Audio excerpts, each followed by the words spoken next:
What's good, peeps? Thanks as always for passing by the channel. Much appreciated. Hit that subscribe button if you guys are new.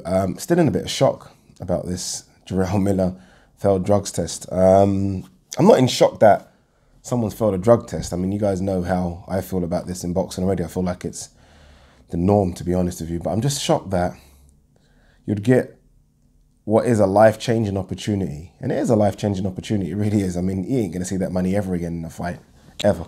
And you fuck it up. That's what shocks me more than anything. You get life-changing opportunity, get a chance to become world heavyweight champion, sold out Madison Square Garden, and you fuck it up. So that's what shocks me. More people are telling me about this drug now, Endurable. So it helps you with your stamina and endurance.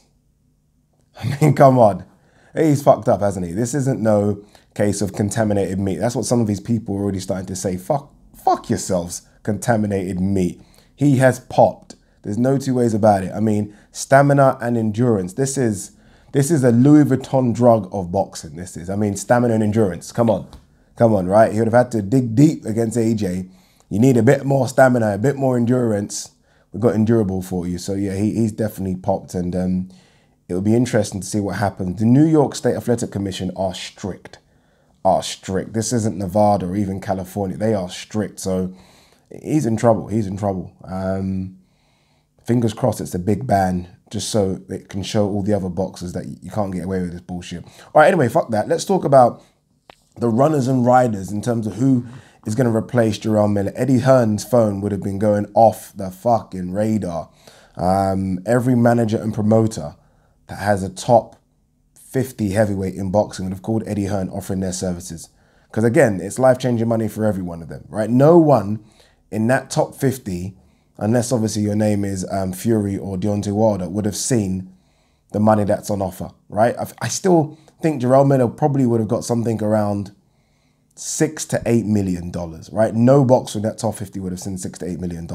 So they will all be phoning, offering their services, all of them.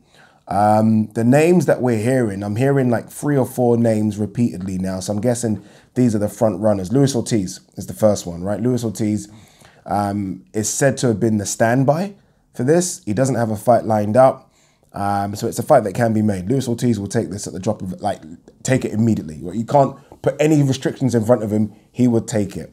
The problem is, Anthony Joshua is very, very meticulous when it comes to preparation and training. Very meticulous. I mean, you've been training for Jarrell Miller, who's not a mover, who is 315 pounds, and let's be honest, isn't the greatest boxer in the world. And all of a sudden, your possible next opponent could be a southpaw who's a great boxer who sticks and moves. I don't know if AJ is going to take that fight. I don't know if AJ will say, you know what, yeah, we've been training and we've been preparing for the last 2 months for him, and now we're going to fight him. I just don't see how he does it. And look, as much as I want to see the fight, that's the ¡1 on my list, by the way. AJ versus Ortiz is the fight I want to see. I just can't blame AJ for saying,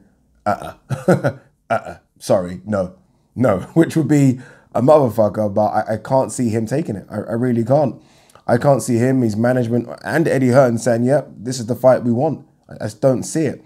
So, again, that's my #1 choice, but I don't see it as the fight that's going to happen. I just don't. The other name we're hearing is Michael Hunter. Michael Hunter's obviously got a fight coming up May 25th on the undercard of Usyk versus Takam. Very good fighter. I'm extremely high on Michael Hunter. Has come up from cruiserweight and has done decent things already at heavyweight. Beat Bacoli, stopped him in that fight. Stopped Ustinov, I think. Or did he stop Ustinov? I think he did stop Ustinov as well. So, I mean, he is here. He's here, right? He's settled into the heavyweight division nicely. Always looks in shape, ready to go. Again, it's a tough one for AJ. I mean, look, they're all tough ones, right? This is the heavyweight division. They should all be tough. But again, look, in comparing it, you've been training for 315 pounds of meat. A guy that doesn't move very well. I mean, it moves good for 315 pounds, but nonetheless, he's 315 pounds. And you're going to be faced with a guy that's 215.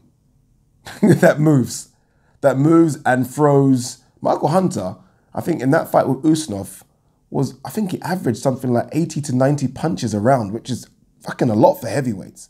So again, if you're talking about being meticulous in training and preparation, these aren't the kind of switches you want. So I don't know if he's going to take that fight. It's a fight I think that makes sense just because Hunter's in training. Hunter, again, fights on May 25th, so it's only a week difference. So he's fully and ready to go. It's a good opportunity for him, but no, I don't see that fight happening. Dillian Whyte. Dillian Whyte. Why not? Right? Why not? Why not Dillian Whyte? It should have been Dillian Whyte anyway. April 21st, whatever, Wembley, should have been Dillian Whyte. Dillian Whyte should be fighting AJ, right? That was what we were led to believe. If he beat Chisora, the winner was going to fight AJ. He done that. Knocked out Chisora. Got it done. Why not give it to Dillian Whyte? How long until the fight? 5 weeks? It's enough. It's enough. I think personally, I think most boxers should be ready to go like that. You should always stay in shape, right? Always stay in shape. So I think 5 weeks is enough. He's already in training. We're not talking about hard training, but he's in training. They struggled to get an opponent for him for that July 12th date. He's tried to reach out to Manuel Char. Not happening. Povetkin said he wants to fight, but I don't think they're keen on it. The WBC look like they're going to rule on him fighting Ortiz to then fight Wilder or Brazil winner. It's all a load of bullshit right now. This isn't bullshit. Madison Square Garden, AJ, your nemesis, all the belts, -1. Why not? No fighter dreams of fighting at Wembley Stadium. Like, no. A boxer doesn't dream of fighting at Wembley Stadium. They don't dream about fighting at the Principality or Anfield. You don't dream about that stuff. You dream about MSG or Vegas. Standard, right? He has the chance to live out a dream, right? You're fighting your nemesis. You're fighting at Madison Square Garden. Come on, every kid's boxer's dream. All the belts. And let's be honest, because he is coming in kind of lastminute.com, he'll be able to negotiate a good purse. He'll get that Miller money. If it's $8 or $9 million, he'll get that. Might get a bit more on top. He'll get that. Why not Dillian Whyte versus AJ? Give him the fight. Give it to him. Just give it to him, right? He wants it that bad. He's been screaming and shouting forever. Give it to him. He's probably as big a name in American boxing as Ortiz and Hunter. I mean, Hunter's American, yes, but no one really knows Hunter. And Ortiz, I think they know him because of the Wilder fight, but I would still make an argument that to boxing fans, Dillian Whyte might be more known than Luis Ortiz. Could be wrong, but that's my thought in it. So it could turn out to be a bigger fight than the rest, right? And you know what? Stylistically, and look, I'm not saying he has the same style as Jerome Miller because he certainly doesn't, but he's closer to Miller than Hunter and Ortiz.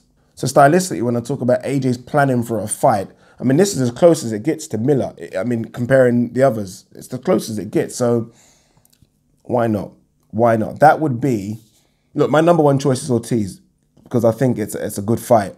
But my heart says give it to Dillian Whyte. Give it to Dillian Whyte, who thought he had the fight anyway. Give it to him. He's been chasing a world title fight. This is his opportunity. Madison Square Garden, AJ versus Whyte, all the belts. Sounds good. Sounds good. Peace.